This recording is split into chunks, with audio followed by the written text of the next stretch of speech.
morning, everybody. Morning. Morning. Oh, I can't hear you. Let's try it again. Good morning, everybody. Good morning. That's a little better. My name is Terry, and I'm glad to be here today. My wife and I started coming to Grassroots about 4 or 5 months ago, maybe. And some of you say, I've never met your wife. It's because she hasn't been here for the last 2.5 months. And the reason for that is we've been going through some stuff in our family. Anybody ever had to go through any adversity? Come on, don't be shy. You've never gone through? Okay, almost every hand in the room goes up. I think that's just part of life. It's what we end up doing in life, is going through some adversity. And we've been going through some with our son-in-law. He's a wonderful individual. We love him. But he's been going through some really hard times. And in order to share his story, I can't do it better than the news media does. So if you could hit the button there, and we'll see if this video comes up, and let Brian speak for himself a little bit.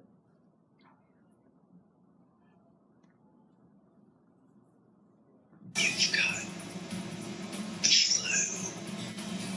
The next minute you're septic.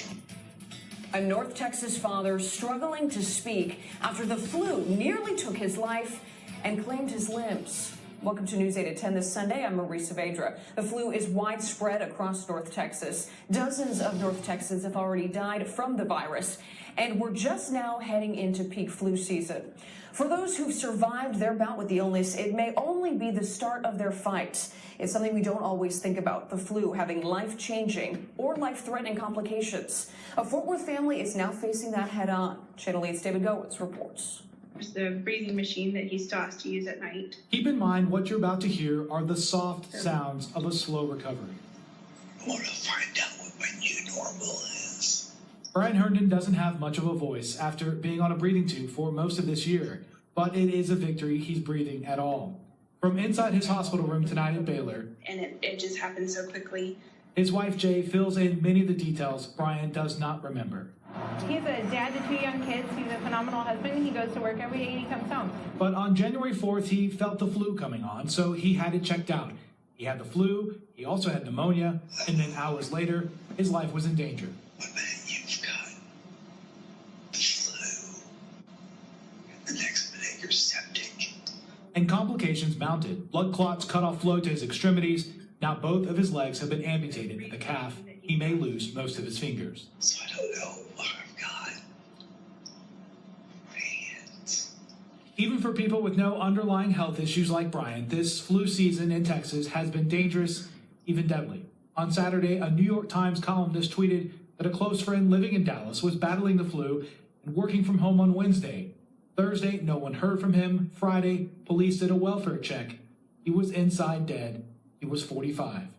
Brian is 51. He has lost limbs, and tonight, as he slowly moves towards recovery, his wife, a nurse herself, says she hasn't processed the last month.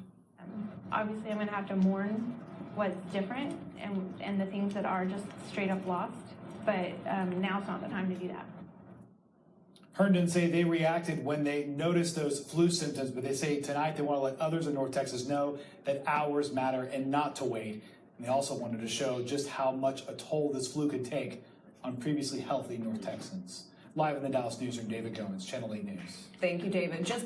Well, that's not a happy story for us. Brian did lose both of his legs below the knee, and since that was recorded, all of his fingers have had to be amputated, and all but his left thumb has been amputated. Having said all that, Brian's going to live. We didn't know. Thank you for that. That's good. We didn't know that he was going to live. We haven't known kind of from moment to moment, day to day, for the first couple of months of this year, whether he was going to make it or not. But I'm happy to sit here this morning and say Brian's going to live. So praise the Lord for that. But it's not easy going through adversity. And some of these families have lost a loved one. That loved one is gone. That loved one is not with them anymore. and they're going through their own adversities. And you may have gone through some adversity in your life. You may have lost a job. You may have lost a child. You may have lost a loved one. You may have had some kind of a broken relationship. I don't know what you've had to deal with, but I know that adversity comes in this world.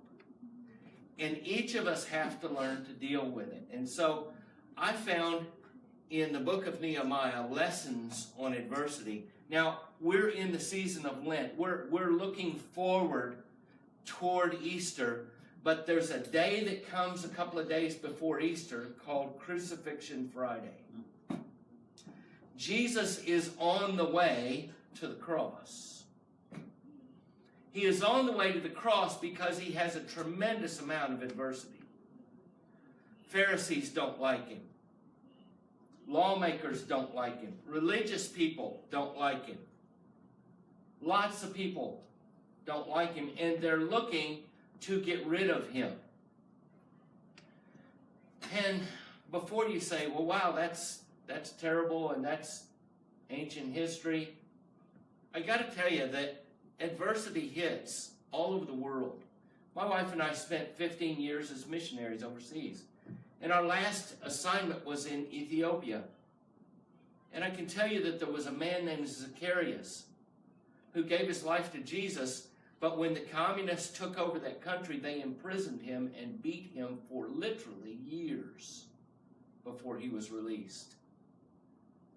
I know a man named John who was a leader of a church, and enemies of the church found out about him, beat him in the street, and left him for dead. He's still alive too, by the way.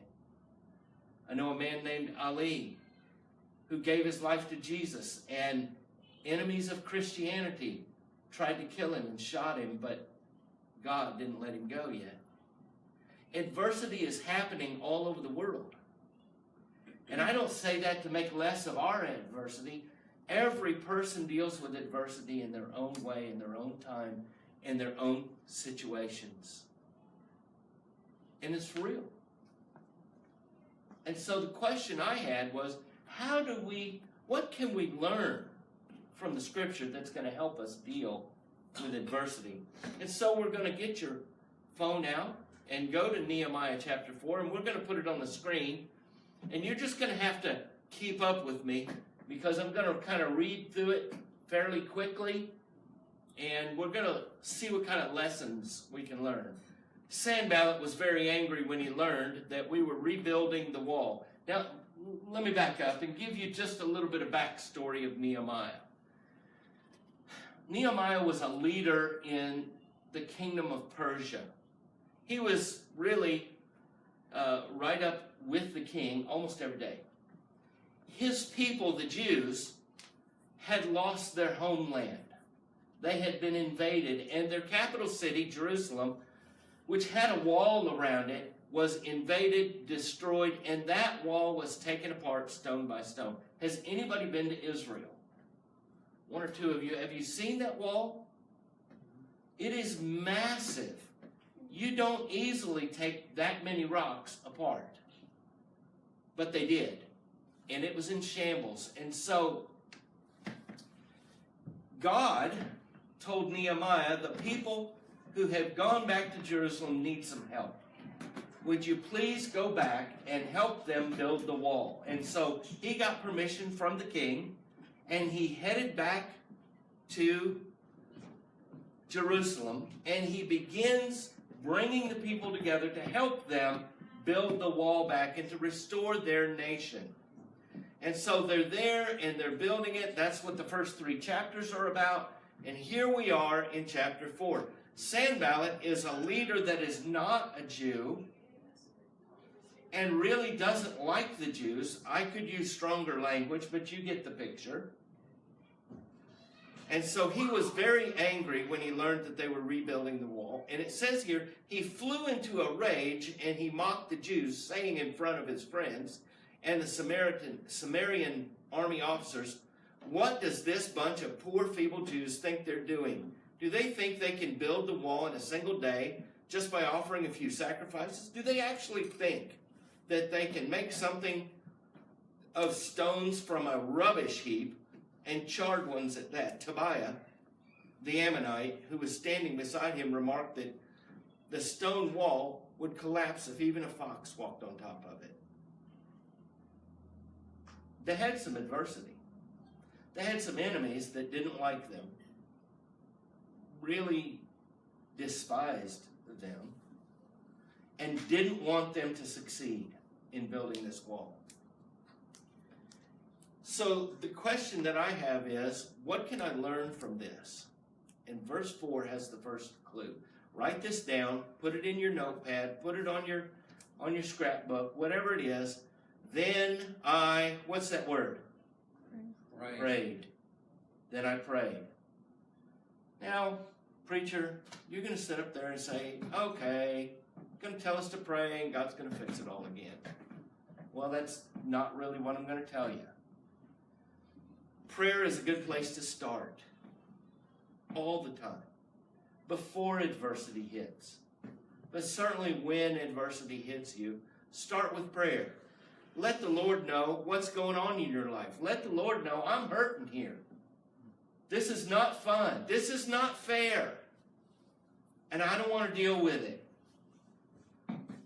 Look at what he said. Then I prayed, hear us, our God, for we are being mocked. By the way, someone is always mocking you for who you are, for the way you look, for the way you talk, whatever it is. Somebody's always going to make fun of you. It's just life. And he says, hear us, O God, for we are being mocked. May their scoffing fall back on their own heads, and may they themselves become captives in a foreign land. Do not ignore their guilt. Do not blot out their sin, for they have provoked you to anger here in front of the builders. At last the wall was completed to half its height around the entire city, for the people had worked with enthusiasm. Verse 7. But when Sanballat and Tobiah and the Arabs, Ammonites, Ashdodites heard that the work was going ahead and that the gaps in the wall in Jerusalem were being repaired, they were furious. They all made plans to come and fight against us, to fight against Jerusalem and throw us into confusion. Verse 9, but we prayed. Folks, all I want to say about this is don't discount that God is listening to you. In your hour of need, and whatever your adversity is, whether it's physical, financial, or it's a broken relationship, whatever that adversity may be that you're facing, it could be a job thing. Don't forget that God is listening, that He is there for you. But we prayed to our God and guarded the city day and night to protect ourselves. Then the people of Judah began to complain, the workers are getting tired and there's so much rubble to be moved. We'll never be able to build the wall by ourselves. Meanwhile, our enemies were saying, before they know what's happening, we will swoop down on them and kill them and end their work. The Jews who lived near the enemy came and told us again that they will come in all directions and they will attack us. So I placed armed guards behind the lowest part of the wall in the exposed area, and I stationed people to stand guard by the families, armed with swords and spears and bows. And I love the first part of verse 14, because that's the second thing you do. The first thing you do whenever you're facing adversity is you pray. And by the way, if you're praying every day, then that's not an abnormal practice. You're already in communication with God. Okay? That's the preacher in me coming out, so just deal with it. Okay. Here we go. Second thing to do, assess the situation honestly. Look at what he did. Then I looked over the situation. I called together the nobles and the rest of the people and said to them, don't be afraid of the enemy. Remember, the Lord who is great and glorious and fight for your brothers and your sons and your daughters and your wives and your homes.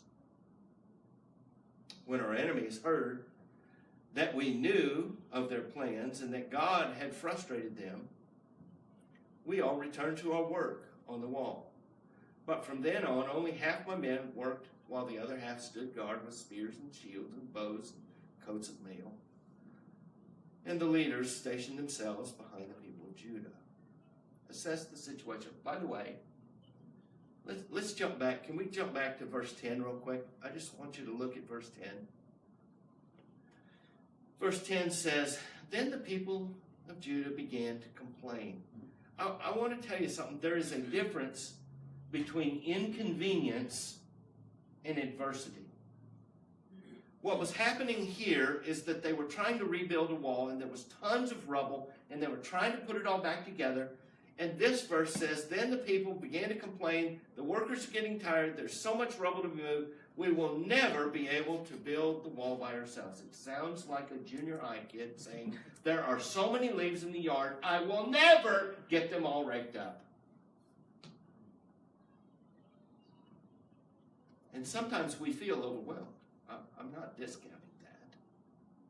But understand there's a difference between complaining and adversity. Understand that there is a difference between inconvenience and struggle. By the way, in this verse, there's no mention of the enemy. There's no mention of the outside pressure. It's just the job that's in front of them that they're complaining about. All right, let's move on back. Well, let's go to verse 11 real quick. Verse 11 says, meanwhile, while they were complaining, that's what that means, meanwhile, our enemies were saying, before they know what's happening, we're going to swoop down on them and kill them. Now, that's adversity, folks. Not rocks in a pile that need to be rebuilt, but enemies that want to take your life. That's adversity. And so Nehemiah, in verse 14, assesses the situation, and in 14, he tells them, don't be afraid of the enemy. Remember the Lord, who is great and glorious, and go and fight for your brothers and sons and sisters and wives and daughters and homes. Which leads me to the third lesson to be learned about adversity. First is prayer. Second is take an honest assessment. An honest assessment is this. This is real. Brian's sick. He may die. Jesus is looking at the cross and he's saying, this is real. I'm going to the cross. Zacchaeus is in prison and he's saying, this is for real. Take a real and honest look at the situation. That's what assessment means. Number 3, take action. That's your next step. Take some kind of action. And by the way, this is not action in verse 14. These are words. When you have someone say, hey, look at the situation, let's go do something about it, talking about it is not the same as doing something about it. You understand that? There's talk and there's action. The third thing to do is to take action. So I'm going to move on down and start at verse 16, if you would.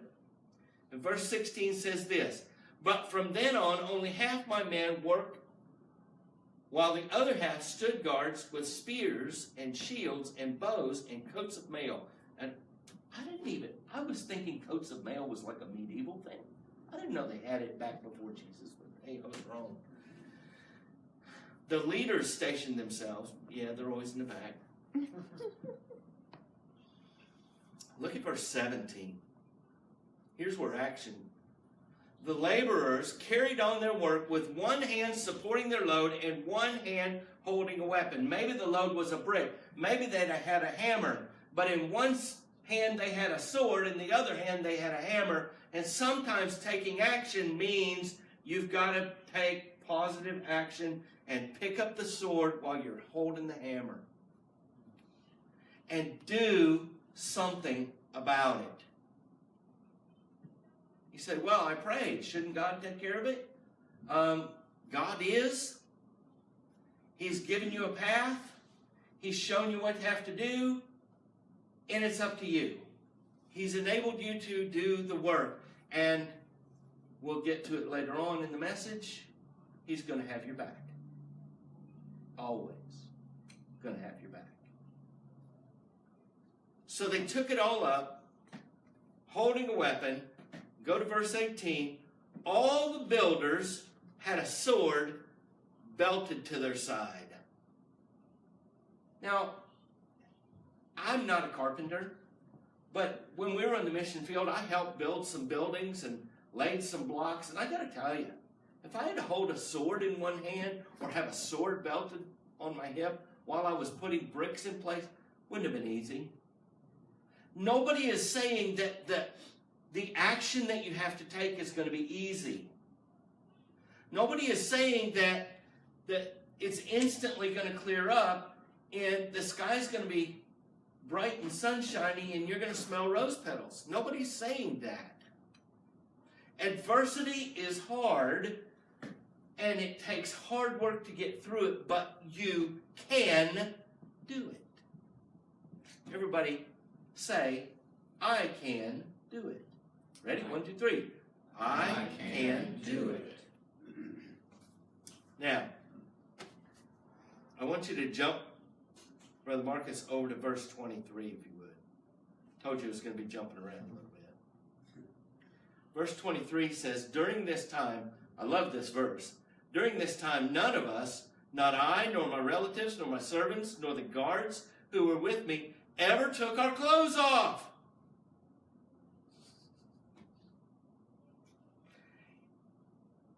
We carried our weapons with us at all times, even when we went for water, or you can translate that, even when we went to the water closet. Sometimes adversity lasts a long time. Sometimes it's just a slog. But you can make it. And that's the fourth lesson. Don't expect that adversity, just because you take some action, is going to instantly disappear. It's not. Adversity is going to fight against you tooth and nail as long as it can, as hard as it can, until you win the victory, and you will. And this leads us to the fifth lesson. First one being prayer. Second, assess the situation. Third, take action. Fourth, it may take a while. Number 5, remember who has your back. Go back to verse 20, if you would, with me. Verse 20, well, let's go back to 19. Then I explained to the nobles and the officials and all the people, the work is very spread out, and we are widely separated from each other along the wall. When you hear the blast of the trumpet, rush to wherever it is sounding. Look at the last phrase. Then our God will fight for us. And I want to tell you something today. Whatever you're going through, God has your back. Let me tell you how I know that. Because Jesus is headed to the cross. Jesus is facing adversity. Jesus will get nailed to a tree and he will die. Now that's adversity. And it'll happen on a Friday. And as we approach the crucifixion, remember that you have a friend. His name is Jesus. He has gone through it with you.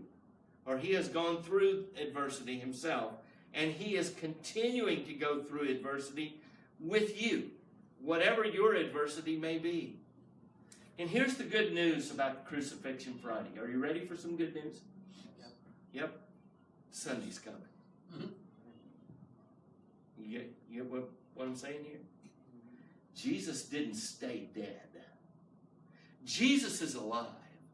Jesus lives in you. And Jesus has got your back no matter what you're going through. And that's good news today. I got to tell you, maybe in the midst of good news, God's going to use you to help another. Maybe in the midst of it, did I say good news? I meant adversity. Maybe in the midst of adversity, God's going to use you. And I want to tell you, close with one quick story. About 3 or 4 weeks ago, you may know that my wife and I own Christian Brothers Automotive up here on the Beltway. And a family came in, their brakes had gone out. I mean, no brakes. It was an old Ford pickup truck. It had a camper on the back of it. They were living in that truck. That was their home. And they pulled in because that's where the brakes broke down. And said, man, we need you to look at it. I mean, that thing was a mess. It had rust. It'd clearly been up north its whole life. The calipers were locked up, which, if you don't know what that is, doesn't matter. The brakes were shot. It was a major job. It wasn't just putting on some pads, and it was a big job. And when I walked in that day, the father, is a man and his wife and a teenage son, was telling the story of how they had gone to Arizona. They came from Ohio, went to Arizona for a job offer that didn't show up. They had lost their life savings. They had lost their home through this whole process, and they were just trying to get back to Ohio. And now this happens. And he's literally weeping. He says, I've got $150. I'll sweep floors. I'll mop the floors. I'll do whatever I have to do to take care of this. And my manager came to me and he said, I got this situation and it's going to be a lot of money. And he says he's only got $150. And I said, well, what do you want to do? He says, I want to help this family. I think they're legit. Okay? So we bring him into my office and we talk to him a minute. We say, look, we'd like to help you out of this situation, so we're going to cover this repair for you. They started crying. Man, that's weird. Don't cry in an automotive shop. It's just weird, okay? We said, look, no problem. So I took him. We have a shuttle service, so I took him to the Target, let him walk around. It's going to be a long job. It's going to be several hours. Let him walk around Target. They can get some food there. I gave him a gift card for $25 so that they could eat. Brought him back after a couple hours, and they're sitting in the lobby. And time's going by. We're working on the truck, and it literally turns out there's a whole bunch of other problems. We fixed those too. And I'm just getting ready to go home. It's like 5:30 in the evening. And the lady comes up and she grabs me by the arm and she says, you don't know what you've done. And I'm like, oh no, what did I do? She said, he's come back. And I'm like, what are you talking about? My husband, he's come back. I said, lady, I don't understand what you're talking about. She said he had given up through this whole experience. He had given up on God and given up on the goodwill of people and stopped believing that there was God. And by sitting here in this shop and listening to how you treat people, even though we know that you're going through stuff, you took care of us. He bowed his head right over there and accepted Jesus back into his life. He said, would it be okay? By this time he walks up and he says, would it be okay if I prayed for you guys? I'm like, yeah. By the way, if somebody offers to pray for you, say yes. It's good manners, but it's also a good idea. And this guy bows his head and he says, I'll never forget this prayer. He says, well, God, it's me. I know you didn't think I was ever going to bow my head or fold my hands in prayer again, and I didn't either. But here I am. And these people have helped us.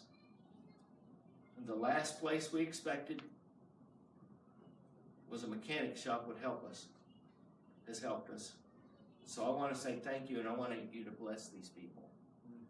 Do you know that was just about the same time that Brian started turning the right direction? Wow. I don't know how God does that stuff, but it's kind of cool. And I don't know what you're going through today. look it in the face. Ask God for some help. Take some action. Don't get excited if it doesn't fall into place in the first week. Stick with it. And know this, there is a Savior who has your back. Would you bow your heads with me? Close your eyes.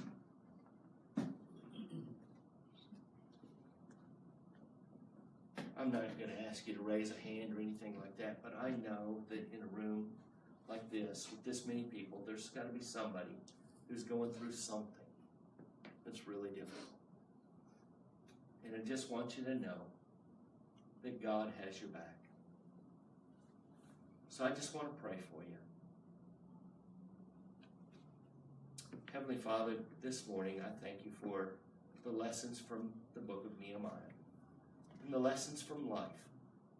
And I ask you today, Father, to open our eyes to see that you are there, to see that you've gone through your own adversity and come out on the other side, and to see, Lord, that you will be there for us.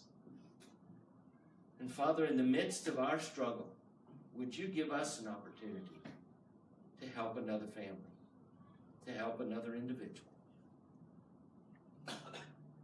Would you bless each and every person that's hearing this message and encourage them to know that we can make it. We love you. We pray it in Jesus' name.